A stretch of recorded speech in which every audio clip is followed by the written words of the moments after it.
किसी वन में मदोत्कट नाम का सिंह निवास करता था। बाघ, कौवा और सियार ये तीन उसके नौकर थे। उसको देखकर सिंह कहने लगा, अरे वाह! एक दिन उन्होंने एक ऐसे ऊंट को देखा जो अपने गिरोह से भटक कर उनकी ओर आ गया था। ये तो विचित्र जीव है, आप इसको मारकर खा जाइए। जाकर पता तो लगाओ कि यह वन्य प्राणी है अथवा कि ग्राम्य प्राणी। यह सुनकर कौवा बोला, स्वामी, यह ऊंट नाम का जीव ग्राम्य प्राणी है और आपका भोजन है। सिंह बोला, मैं अपने यहाँ आने वाले अतिथि को नहीं मारता। कहा गया है कि विश्वस्त और निर्भय होकर अपने घर आए शत्रु को भी नहीं मारना चाहिए। अतः उसको अभय दान देकर यहाँ मेरे पास ले आओ, जिससे मैं उसके यहाँ आने का कारण पूछ सकूं। ऊंट ने सिंह को प्रणाम किया और बैठ गया। सिंह की आज्ञा पाकर उसके अनुचर ऊंट के पास गए और उसको आदर पूर्वक सिंह के पास ले लाए। सिंह ने जब उसके वन में विचरने का कारण पूछा तो उसने अपना परिचय देते हुए बताया कि वह साथियों से बिछुड़कर भटक गया है। सिंह के कहने पर उस दिन से वह कथनक नाम का ऊंट उनके साथ ही रहने लगा। उसके कुछ दिन बाद मदोत्कट सिंह का किसी जंगली हाथी के साथ घमासान युद्ध हुआ। उस हाथी के मूसल के समान दांतों के प्रहार से सिंह अधमरा तो हो गया, किंतु किसी प्रकार जीवित रहा। पर वह कौवे आदि उसके नौकर भूखे रहने लगे, क्योंकि सिंह जब शिकार करता था तो उसके नौकरों को उसमें से भोजन मिला करता था। अब सिंह शिकार करने में असमर्थ था। सिंह की आज्ञा पाकर वे चारों प्राणी हर तरफ शिकार की तलाश में घूमने निकले। जब कहीं कुछ नहीं मिला तो कौवे और सियार ने परस्पर मिलकर सलाह की।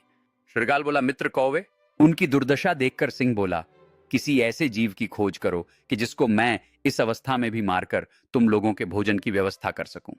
इधर उधर भटकने से क्या लाभ, क्यों ना इस कथनक को मारकर उसका ही भोजन किया जाए। सियार सिंह के पास गया और वहां पहुंचकर कहने लगा, स्वामी, हम सबने मिलकर सारा वन छान मारा है, किंतु कहीं कोई ऐसा पशु नहीं मिला कि जिसको हम आपके समीप मारने के लिए ला पाते।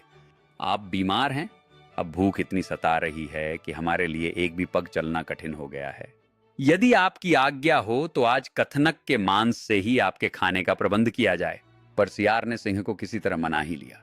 पर सिंह ने यह कहते हुए मना कर दिया कि उसने ऊंट को अपने यहाँ पनाह दी है, इसलिए वह उसे मार नहीं सकता। उसके साथ ऊंट भी आया। राजा की आज्ञा पाते ही शृगाल ने तत्काल अपने साथियों को बुलाया लाया। उन्हें देखकर जानवरों ने बता दिया कि उन्हें कुछ नहीं मिला। अंत में ऊंट की बारी आई, पर सियार हर किसी में कुछ न कुछ खामी बता देता ताकि सिंह उन्हें न मार सके। पर अपने राजा की भूख मिटाने के लिए सभी बारी बारी से सिंह के आगे आए और विनती की कि वह उन्हें मारकर खा लें। उसने सिंह को प्रणाम करके कहा, स्वामी, बेचारे सीधे साधे कथनक ऊंट ने जब यह देखा कि सभी सेवक अपनी जान देने की विनती कर रहे हैं तो वह भी पीछे नहीं रहा। ये सभी आपके लिए अभक्ष्य हैं।